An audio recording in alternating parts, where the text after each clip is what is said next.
Hola, soy la doctora Paola Castro, cardiólogo pediatra intervencionista y parte del equipo de ICMI. El día de hoy quiero hablarles un poco acerca de los soplos cardíacos en los niños, que si bien en muchas ocasiones pueden ser benignos, también pueden ser síntomas de enfermedades o malformaciones graves que ameriten tratamiento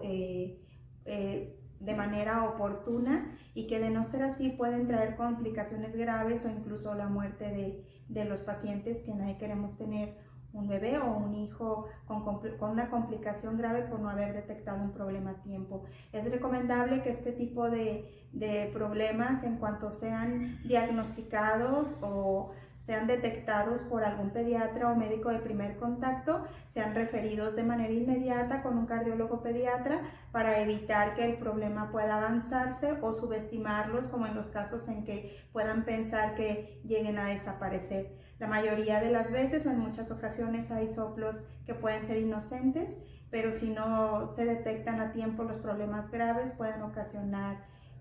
complicaciones muy severas. Estamos a sus órdenes en ICMI para cualquier duda o para apoyarlos.